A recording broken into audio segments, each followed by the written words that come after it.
Sa isang iglap, lumitaw sa likurang bahagi ng mga mangkukulam ang hindi mabilang na mga kaluluwang nagdarasal.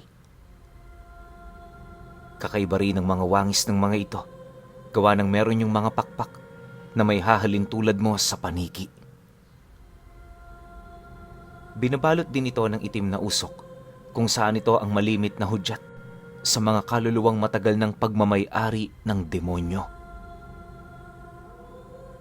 Pagsugod naman ng mga nilalang na yun sa kanya, agad naman siyang binalot ng kadiliman at kasabay nito ang pag-iba ng lugar na kanyang napuntahan. Hindi naglaon, napadpad ang kanyang wisyo sa kinaroroonan ng kanyang kasama. Wala siyang ideya kung papaano nangyari ang bagay na yan, kaya sa halip na tumakas doon, pinili niyang sumunod sa nais mangyari ng mga nilalang. Makalipas pa ang ilang minuto, muling nagpakita ang mga ito sa kanya na nasa kakaiba ng mga anyo. Paglalarawan ni Hernando sa mga nilalang na yan, para na itong maihahalin tulad sa mga aswang na may sinaunang wangis. Nakagapos din ng mga ito sa mga itim na tanikala na animo yon ang pumipigil sa kabuuan nilang puwersa. Maya-maya pa, pagsiangil naman ng mga ito, unti-unti na ring nabasag ang tanikala. Ang mga kaluluwa namang hindi umaalis sa kinaroroonan ng mga mangkukulam, nagsisimula na ring magdasal hanggang sa kalaunay na sipat niya ang isa sa mga ito na mabilis na tumungo sa kinaroroonan ng kanyang kasama. Hindi na niya napigilan ang nilalang na yan dahil sa hindi niya nagawang mawasak ang harang na pumapagitan sa kanila. Sa pagpasok naman ito sa katawan ng lalaki, kitang-kita naman niya ang mabilis na paglupasay nito sa sahig na siya namang ikinatuwa ng mangkukulam na naroon sa kanyang harapan. Pagbaling naman niya ng paningin niya rito, agad naman niya itong narinig na nagwika ng, "Wala kang ideya sa panganib na kinakaharap mo. Unti-unti naming wawasakin ang lahat ng taong malapit sa'yo. Mag-uumpisa yon sa mambabarang na yan." Matapos naman itong makapagwika, doon na nagsimulang gumawa ng hindi pangkaraniwang gawain ang kasama niya. Sinimulan nito ng mambabarang sa pagsapak sa kanyang sariling muka at kalaunay yun naman ang naging daan upang kumuha na yon ng patalim at walang habas nitong pinagsasasaksak ang kanyang sarili. Nang mabalot na ang katawan nito sa dugo, tuluyan na rin yung nanghina, kalaunay humandusay na rin sa lupa. Nang masaksihan naman niya ang mga pangyayari, nakaramdam ng matinding galit itong si Hernando na naramdaman niya lang noong dinukot ang kanyang kapatid. Walang sabi-sabi, agad naman siyang nagsimulang magsambit ng mga engkantasyon para mapataas ng husto ang depensa at lakas ng kanyang katawan. Binulungan niya rin ng pinakamabisang dasalang lahat ng kanyang mga mutya na siyang naging sanhi upang mamalik mata ang mga mangkukulam sa oras na tumingin yun sa kanya. Sa sobrang lakas kasi ng mga dasal na yan, kahit hindi na sila gumamit ng ikatlong mata, kitang-kita nila ang mga baluting nagbibigay proteksyon sa katawan ni Hernando. Pagkaraan pa ng ilang minuto, unti-unti na ring nakaramdam ng pagkasindak ang mga nilalang na siyang naging sanhi upang mag-alangan silang atakihin yon ng direkta. Nang mapansin naman niya ang takot ng mga ito, buong puwersa naman niya itong sinugod. Habang binabagtas niya ang daan, hindi na niya ito binigyan pa ng pagkakataon para makalaban. Pagwasiwas naman niya ng punyal sa ere, pilit naman itong sinalag ng mga mangkukulam, subalit imbis na mapigilan nila ang ataking yon, nagdulot ito ng matinding pinsala sa kanilang katawan na ikinaputol ng kanilang mga binti at braso. Pagsibagsakan naman ng mga ito, agad namang pinunterya ni Hernando ang dalawang mangkukulam na nananatili pang nakatayo. Inaasahan din niyang may sapat na yung lakas para makipaglaban sa kanya, kaya bago pa man nila ito magawa, tinigal po niya na ito sa puso, sabay gilit sa mga leeg nito. Nang mapaslang na niya ang dalawa, agad naman niyang nilapitan ang matandang kani-kanina lang, ngumisi pa sa kanya. Maliban dito, pinatay niya ang lahat ng mga kasama nito sa kadahilan ng tanging yun lamang ang nagbibigay sa kanya ng gigil at matinding pagmamalabis. Matapos naman niyang maisakatuparan ang lahat ng bagay, unti-unti naman silang bumalik sa loob ng tahanan nito. Nang mapansin naman yun ni Hernando, hindi na rin siya nag-alangang lagyan yon ng tali sa leeg upang madali niya yung makaladkad patungo sa kinaroroonan ng kanyang kasama. Sa pagbagtas naman niya ng daan, paulit-ulit na humihingi ng tulong ang mangkukulam sa mga aswang na nanonood lang sa gilid ng daan. Ang kaso lang, kahit anong gawin niya, hindi yun sapat para maalis ang takot sa katawan ng mga ito. Ni isa sa mga nilalang na yan, walang naglalakas ng loob na tumulong. Ultimo nga ang pangbibiktima sa bayang yon, hindi na rin nila nagawa. Lingid kasi sa kaalaman ng nilalang, nagkaroon yun ng kasunduan sa diwata ng kamatayan. Hanggat hindi sila mambibiktima sa lugar o tutulong sa mga pangunahing punterya nito, mananatili sila roong ligtas.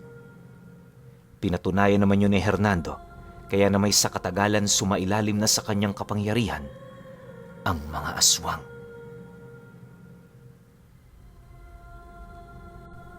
Hindi naman niya ito gaanong pinansin, lalo pat nasa plano na rin niya na isunod ang mga ito sa mga sandaling nalipol na niya ang lahat ng matatapat na tagasunod ni Magnifico. Sa pagdating naman niya sa kinaroroonan ng kanyang kasama, nasipat niya itong nangingitim na parang may pinipigilan ito sa kanyang kaloob-looban. Paglapit naman niya sa lalaki, agad naman niya itong inabisuhan na panatilihin ang pagiging kalmado. Iwasan rin niyang magtangka ng kung ano-ano upang hindi na lumala ang kanyang kalagayan. Matapos naman niya itong ilahad, agad naman niya itong hinawakan, sabay dasal ng taimtim. Mag-iisang oras niya rin yung ginawa, at nung nakalatag na ang lahat ng kanyang gagawin, doon na niya binunot ang sisidla ng punyal ng kanyang kapatid na siya namang dali-dali niyang iginilit sa mismong leeg nito. Hindi nito nasugatan ang katawan ng lalaki pero yung kaluluwa sa kaloob-looban niya tuluyan ng namaalam. Maya-maya pa, bumalik na rin ang dati nitong katayuan na siya namang ikinagulat ng mangkukulam. Ayon sa matanda, imposible niyang mapalayas ang kaluluwang yon dahil sa ginawa nila sa mga ito. 2 taon nila itong ikinulong kasama ng espiritu ng demonyo, kung kaya't nasisiguro nila na hindi yun basta-bastang mamamatay sa ganoong uri ng ritual. Pagtatapat pa nito na maaaring nagtago lang ito, kaya hindi pa rin siya nakakasiguro na mabubuhay ang kanyang kaibigan.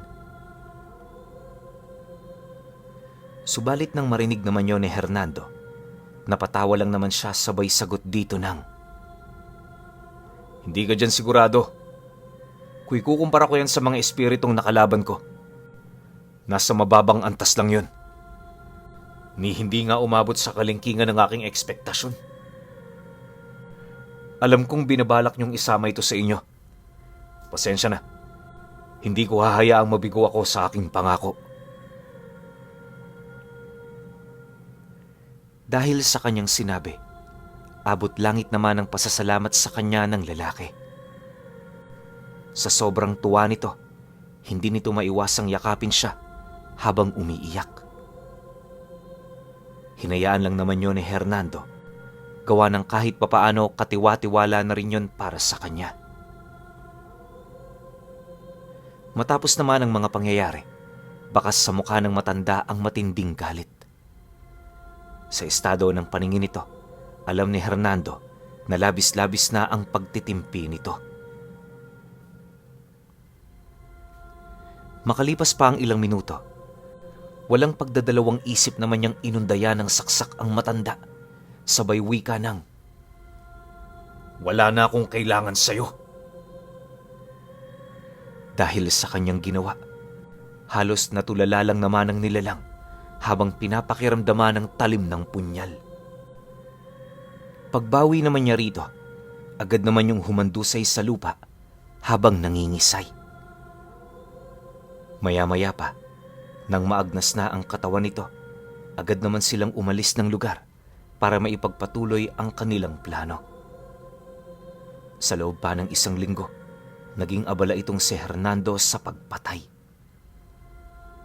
Gabi-gabi sinusuot niya ang kanyang pagbabalat kayo upang maglibot sa bayan bilang isang diwata ng kamatayan. Labis-labis naman yung nagbigay takot sa kanyang mga kalaban na halos ang karamihan sa mga nilalang na yon pinili ng lumipat sa ibang lugar. Pagdating naman sa puntong nilinisan na niya ang kabuuan nito, doon na sila nagdesisyong ipagpatuloy ang kanilang paghahanap kay Magnifico.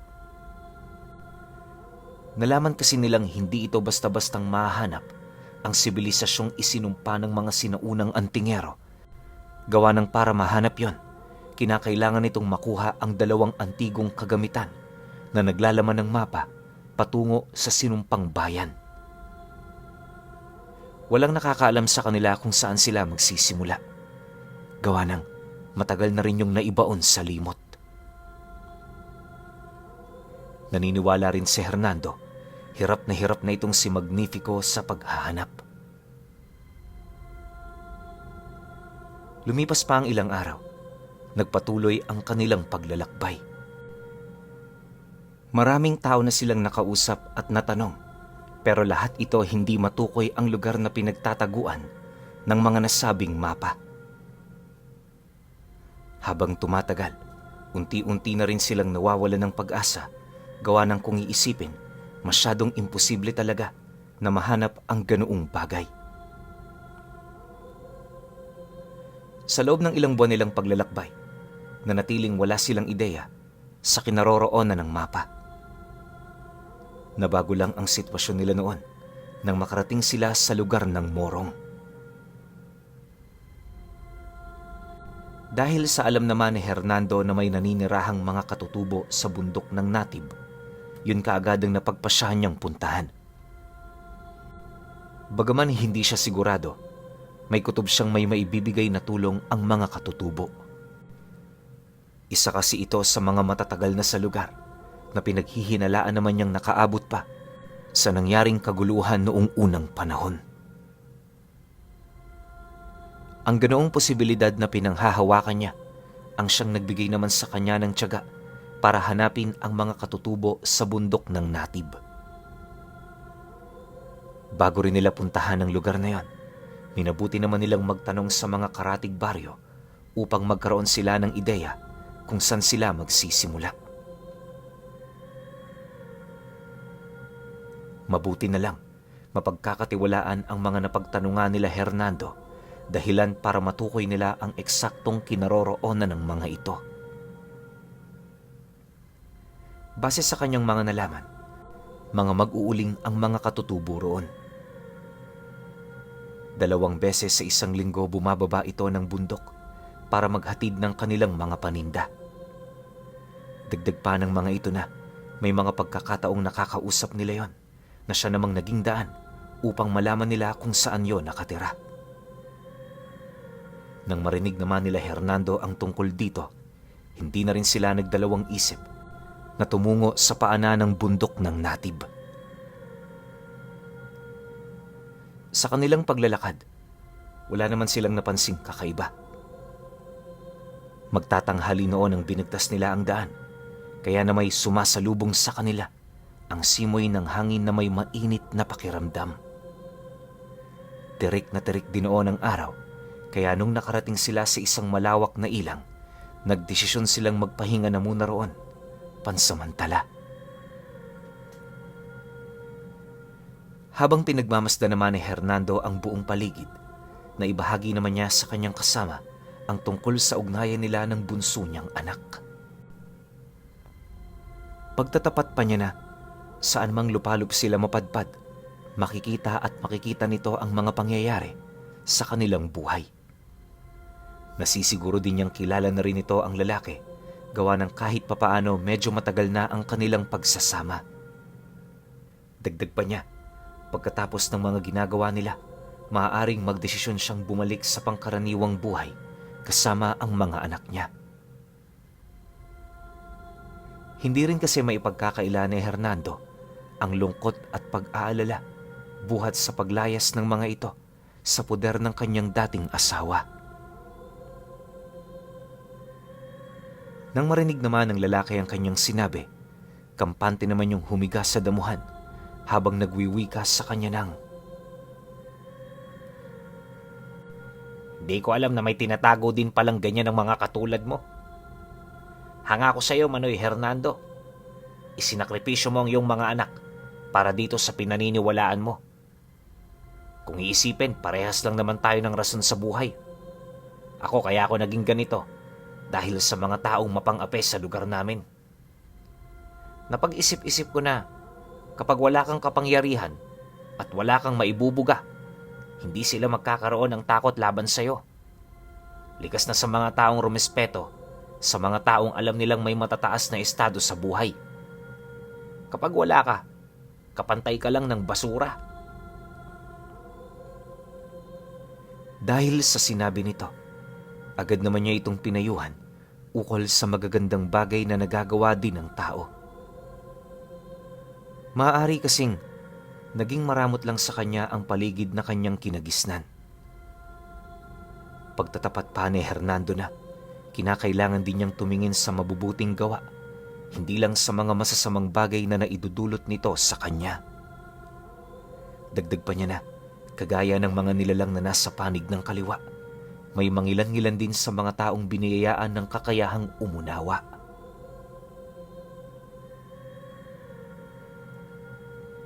Sa pagpapatuloy naman ng kanilang pag-uusap, sinubukan niya talagang kumbinsihin ang taong yon ukol sa kanyang mga paniniwala.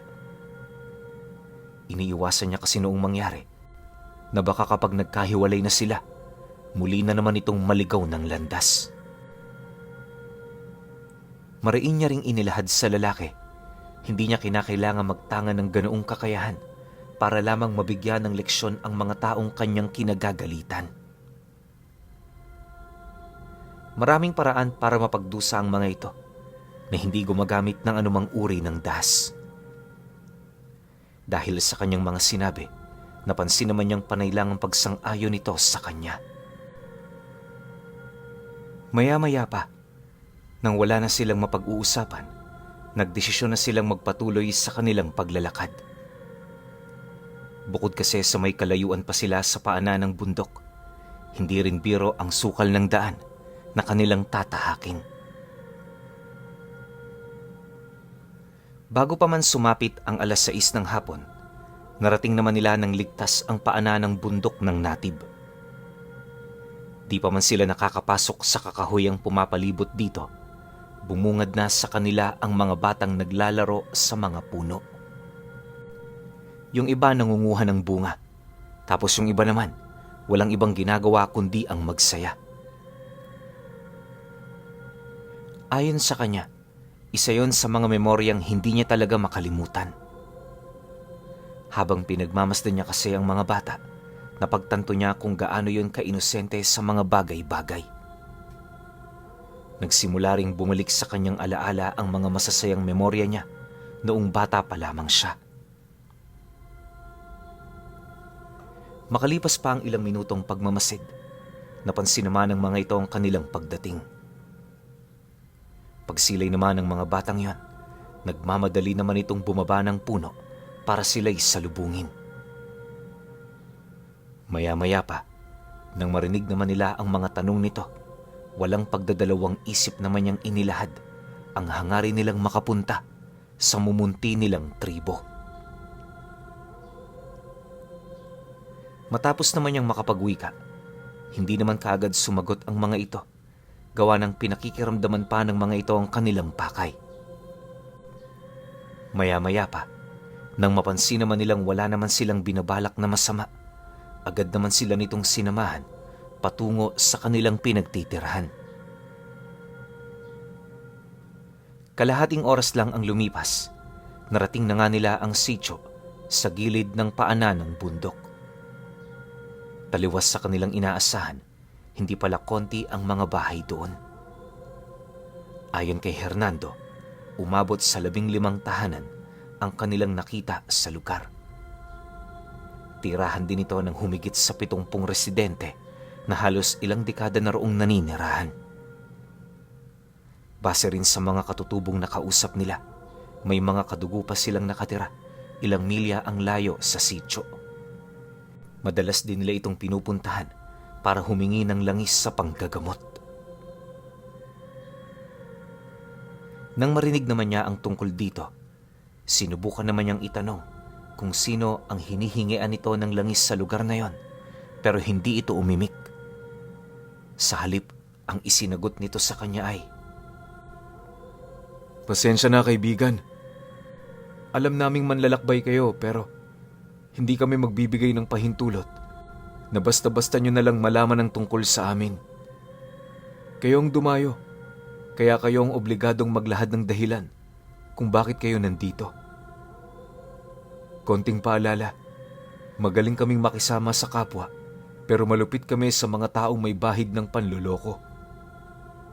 Kung pumunta kayo rito ng may masamang pakay, ngayon pa lang ako na ang nagsasabi sa inyo, umalis na kayo." Dahil sa sinabi nito, agad namang ipinakita ni Hernando ang punyal ng kanyang kapatid. Naglabas din siya ng iilan sa mga limbag niya sa katawan na siya namang nagpapatunay na isa siyang kasapi sa samahan ng Dibino. Matapos naman niya itong mailahad, seryoso naman siyang sumagot dito ng, "Isa ako sa mga mandirigma ng Dibinong Anghel. Ipagtanong mo ako sa matatanda rito. Alam kong kilala nila ako." Nang marinig naman ito ang kanyang sinabi, tahimik naman siya nitong sinamahan patungo sa bahay ng pinakamatanda sa kanilang angkan.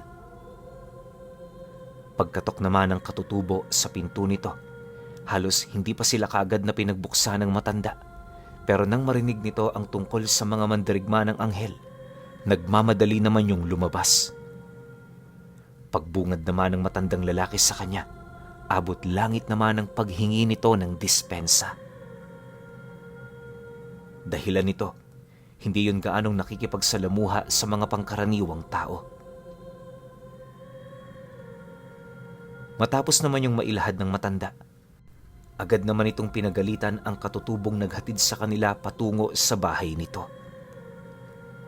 Ang ikinagalit kasi noon ng matanda ay ang hindi nito agarang paglahad ng tungkol sa kanilang mga bisita. Makalipas pa ang ilang minuto nilang pag-uusap, unti-unti na ring napapansin ng mga taga roon ang pagiging madaldal ng matanda. Bihira lang kasi yun mangyari at nagaganap lang ito sa mga sandaling isang katangi-tanging tao ang kausap nito. "Pasensya na kayo sa kabastusan ng pamangkin ko. Ganyan talaga yan. Hindi nagsasabi kung sino ang kanyang bisita. Pero hindi bale. Tuloy kayo. Tamang-tama, may inihanda akong merienda." Bungad na wika sa kanila ng matanda. Kasabay ng pagwika nito ay ang tuluyan naman itong pagbukas ng pinto kung saan doon bumungad sa kanila ang mga antigo nitong gamit. Magaganda talaga namang matibay ang pagkakagawa nito, kaya maging siya hindi maiwasang mamangha.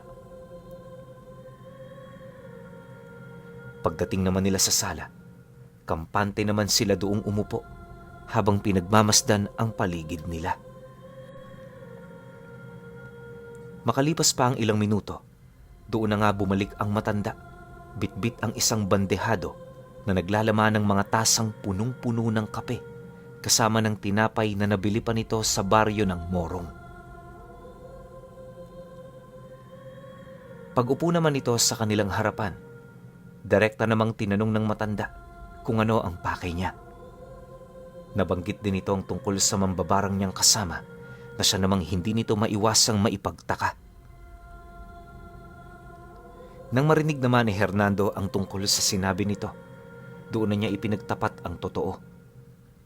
Inabisuhan din niya yun ukol sa mga nangyayari, pero hindi ang tungkol sa mga hinahanap nilang mapa. Masyado kasing komplikado ang bagay na yan, lalo pat maraming nakikinig.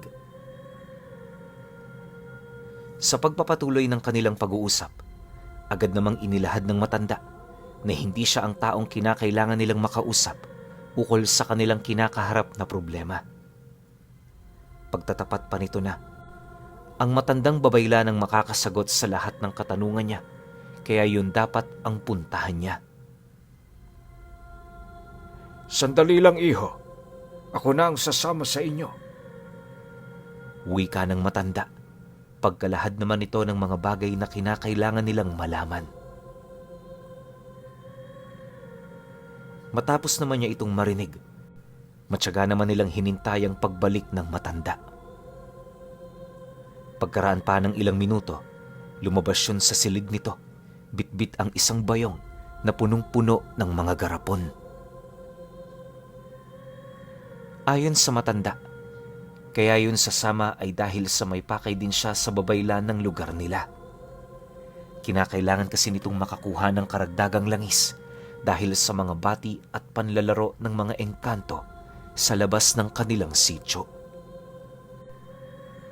Napag-alaman din ni Hernando na ang matandang yon ang nagsisilbing manggagamot ng mga katutubo. Dahil sa kanyang mga nalaman, kahit papaano hindi naman siya gaanong nag-alala sa mga bagay na maaaring marinig ng matanda. Ang inisip na lang niya, ligtas at protektado ang tahanan ng babaylan, kaya wala siyang dapat na isipin pa. Makalipas pa ang kalahating oras nilang paglalakad, bumungad na nga sa kanila ang isang maliit na sityo sa gilid ng taniman ng tubo.